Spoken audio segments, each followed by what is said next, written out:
नमस्कार। आज मैं आपको राजा अम्बरीश और ऋषि दुर्वासा की कहानी सुनाऊंगा। प्राचीन काल में राजा अम्बरीश नाम के एक प्रतापी और धर्मपरायण राजा थे। वे भगवान विष्णु के अनन्य भक्त थे और अपना अधिकांश समय उनकी भक्ति, तपस्या और प्रजा पालन में व्यतीत करते थे।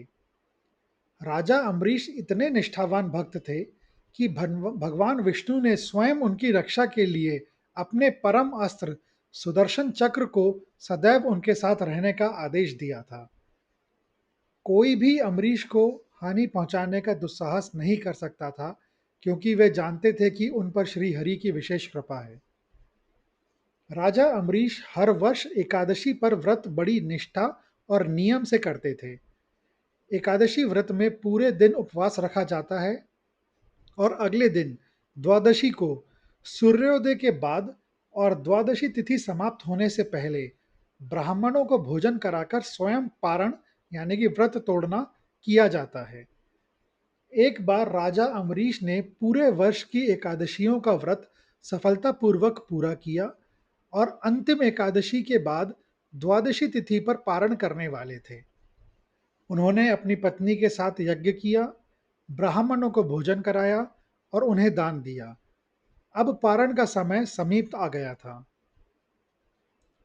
ठीक उसी समय प्रसिद्ध महर्षि दुर्वासा, जो अपने क्रोधित स्वभाव के लिए जाने जाते थे, अपने शिष्यों के साथ राजा अम्बरीश के महल में पधारे।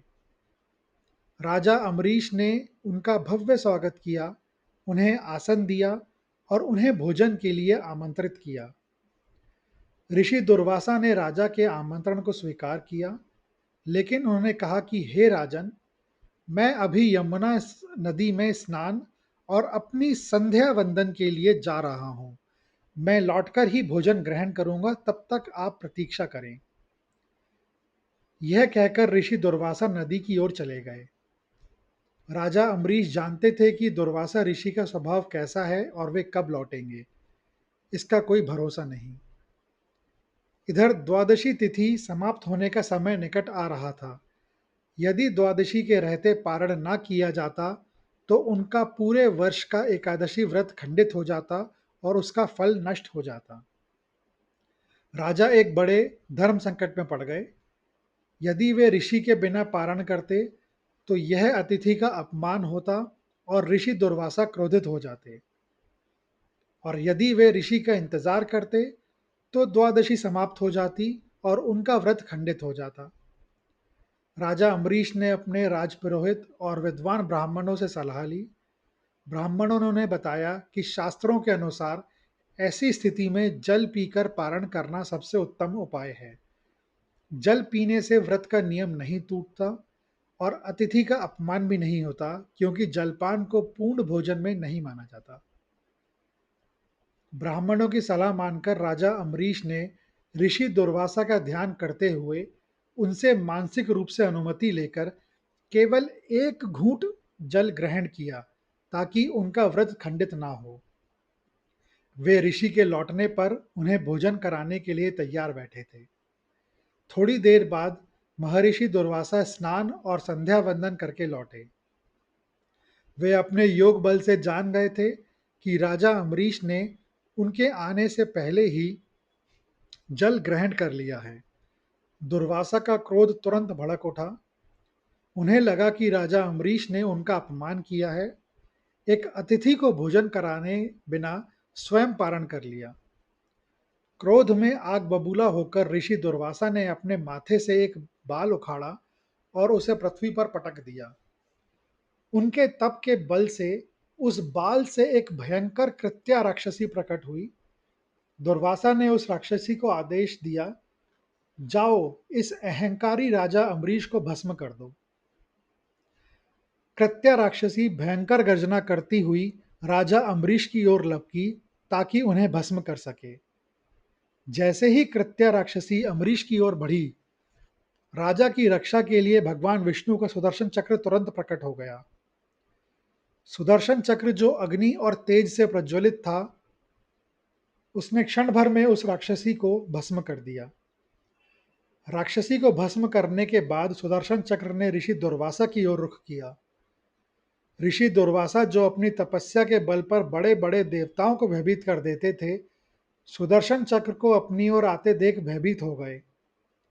वे जानते थे कि सुदर्शन चक्र स्वयं भगवान विष्णु की अमोघ शक्ति है और इसे कोई नहीं रोक सकता। अपनी जान बचाने के लिए ऋषि दुर्वासा चारों दिशाओं में भागने लगे।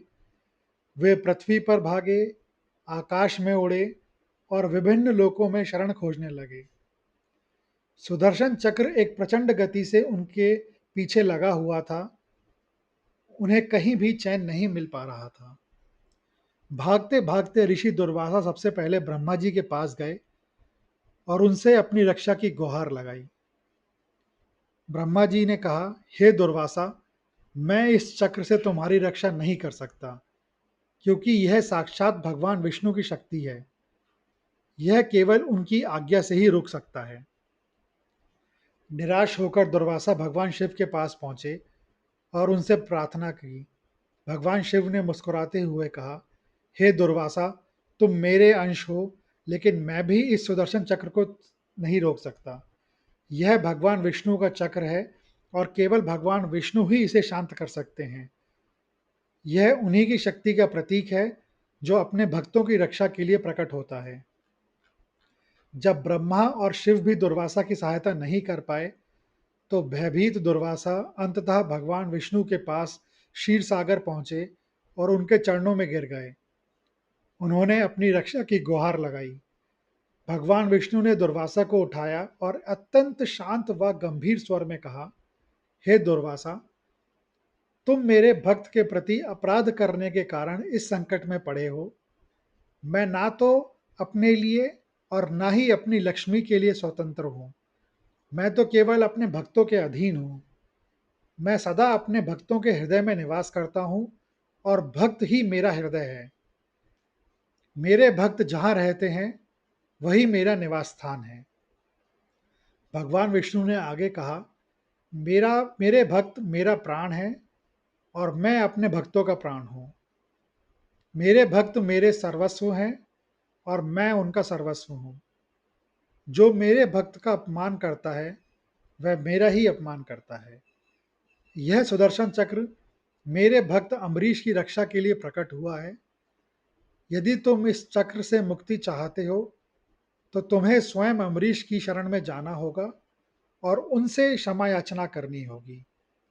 केवल वही तुम्हें क्षमा कर सकते हैं और इस चक्र को शांत कर सकते हैं। भगवान विष्णु का यह वचन सुनकर ऋषि दुर्वासा को अपनी गलती का एहसास हुआ। वे तुरंत क्षमा याचना के लिए पृथ्वी पर राजा अम्बरीश के पास लौटे। 1 वर्ष से भी अधिक समय तक सुदर्शन चक्र दुर्वासा का पीछा करता रहा था और इतने समय तक राजा अम्बरीश ने भी अपने अतिथि दुर्वासा के लौटने तक अन्न जल ग्रहण नहीं किया था, केवल जल पर ही जीवन व्यतीत कर रहे थे। दुर्वासा ऋषि ने भय और पश्चाताप से भरे हृदय से राजा अम्बरीश के चरणों में गिरकर उनसे क्षमा मांगी और उनसे प्रार्थना की कि वे सुदर्शन चक्र को शांत करने के लिए भगवान विष्णु से विनती करें। राजा अम्बरीश, जो अत्यंत दयालु और विनम्र थे, उन्होंने दुर्वासा को उठाया और कहा, हे ऋषिवर, इसमें मेरी क्या शक्ति? यह तो केवल भगवान विष्णु की कृपा है। मैं तो उनका तुच्छ दास हूँ। राजा अम्बरीश ने तुरंत हाथ जोड़कर भगवान विष्णु और सुदर्शन चक्र से प्रार्थना की कि वे ऋषि दुर्वासा को क्षमा कर दें और शांत हो जाएं। राजा की प्रार्थना सुनकर सुदर्शन चक्र शांत हो गया। दुर्वासा ऋषि ने राहत की सांस ली और अम्बरीश की महानता तथा भक्ति को स्वीकार किया। उन्होंने राजा अम्बरीश को अनेकानेक आशीर्वाद भी दिए। यह कहानी भारतीय दर्शन में अहम भक्त पराधीनः, मतलब मैं भक्तों के अधीन हूँ, के सिद्धांत को चरितार्थ करती है। यह वीडियो देखने के लिए धन्यवाद। अगर आपको यह कहानी अच्छी लगी हो, तो कृपया इसे ज़्यादा से ज़्यादा लोगों के साथ शेयर करें, लाइक करें व चैनल को सब्सक्राइब करें। कमेंट्स बॉक्स में लिखें नारायण नारायण।